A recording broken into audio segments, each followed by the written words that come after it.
Most of the questions are not right because there are no exact answers to them. And why would there be answers if the questions themselves are irrelevant? Well, most of the questions that we have about our lives come from complaint or are of the complaining nature. The very feel of those questions are negative at the first place. How could there be any answer to that question which is a faulty base, which doesn't have that clarity of thought to begin with? And most of us have this huge outrage in ourselves in seeking out answers to the questions which are faulty,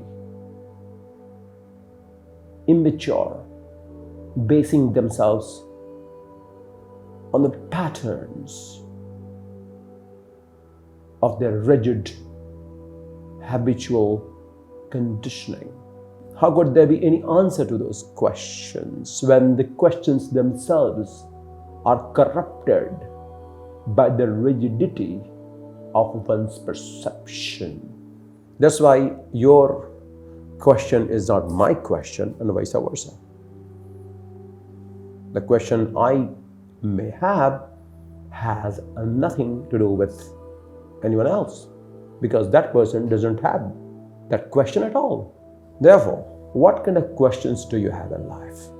Are you struggling with someone not having responded to you very well, that you took offense of? Do you all want to go out and seek approval from that person that is nagging you down? What is your question?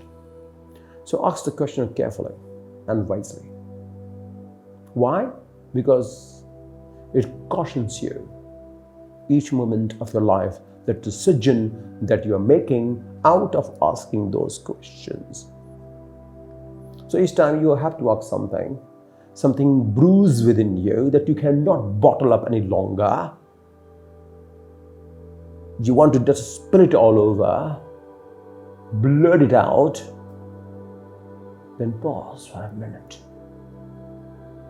and have the courage to introspect the question. Have it processed through your inner mechanism. Is this question valid? What if the person who has inspired me in my life would have gone through the same phrase as I have? Would that person be asking the same question with the same level of intensity as I am? Am I going wrong somewhere? What is it actually? So ask the questions very, very wisely. That's why, my dear friends, you keep hearing about this, that you don't have to react. Know where it comes from? This is exactly where I wanted to come and convey this message to you. That we keep hearing about that we do not have to react to each provocation and question and instigation. And the very reason is, most of the questions are wrong. That's why there's no need to answer. There's no need to reply immediately. Not really. That's why we keep saying 90% of the time we do not need to react. In fact, we do not need to react any time in future either. The reason is the time will decide. The test of the men who are designed to be chiseled for a particular job require the strength of character, my dear friends. And not everyone will be chosen to go through the furnace of fire of life. So it's very important not to create a very mollycoddling situation where people may feel at ease, comfort, so that life is very smooth. Everything just runs so smoothly. No, everything doesn't have to run so smoothly. Everything doesn't have to be so good. Because the very idea of your viewing good is very conditioned, is layered with illusionary perception. fueled by the sensations of the senses and neurons, which just made some chemicals in the body which you reacted to, and that has made your mind, or in a way your body has taken over the actual conscious mind. Conscious mind does not work consciously. It acts on the whimsical pattern of the memory of the body, which is a tragedy of life. So forget about all this. The reason why we do not have to react to situations in life, mostly in the highly destructive visual world that we live in today, because the question being asked is totally irrelevant.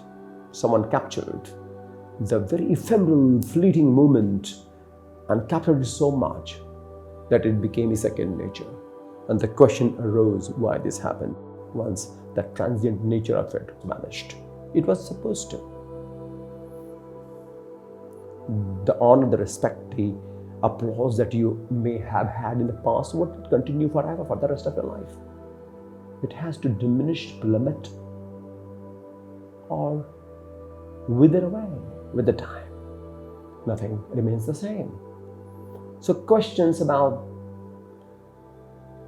the corporeal nature of our existence, which comes from the bodily or psychologically or from the very physical nature of it, doesn't have any of the strong base to seek salvation, seek answers to grow out of these situations, but